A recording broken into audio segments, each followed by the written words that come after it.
አስመሳይነት እኮ አይደለም እስልምና አቋም እንድትይዝ የሚያደርግህ ማንነት ነው የሚገነባው የሆነ አካል ጋር ስትሄድ እየተመሳሰልክ ሌላው ጋር ስትሄድ ሌላ እየመሰልክ ላ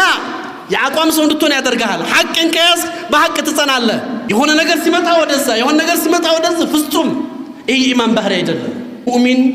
አቋም ይኖረዋል ሳብት ነው ራስህ ነው ማንንም መጥቶ አይወዘውዘው አይነቀንቀው ዛሬ እኛ ጀግንነት ፌስቡክ ላይ የኛ ጀግንነት የሆነ መንደር ላይ ነው መስጊድ ላይ ነው ጀግንነት እዛ ስትሄድ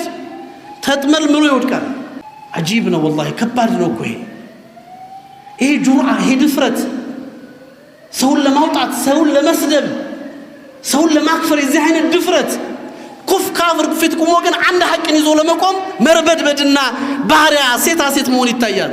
ይሄ ነፍስያ ባርነት ነው ከዚህ አይነት የወደቀ ስብዕና ልንወጣ ይገባናል ሙእሚን ስትሆን አቋም ይኑርህ ሐቅ ነው ትቆማለህ ባጢል ነው ትሸሻለህ ይሄው ነው ሐቂቃው ሁለት ጀነት የለ ኢማም አቡ ሐኒፋ ራፊዳዎች እነዚህ ሺዓዎቹ አግኝተዋቸው ምረጥ አሏቸው ወይ ከህይወትህ ወይ ደግሞ ከአቂዳ ወአቂዳህን ቀይር አስተሳሰብህን ወይ ደግሞ ህይወትህን ምረጥ አሏቸው ኢማም አቡ ሐኒፋ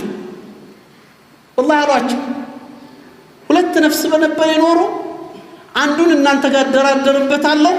ሌላውን ደግሞ መጨረሻ ያሳምርበታለሁ ያለች ነፍስ አንዲት ናት በዚህ ነፍስ አልደራደርባትም አሉ ምትፈልጉትን አድርጉ ይሄው ነው መስመሩ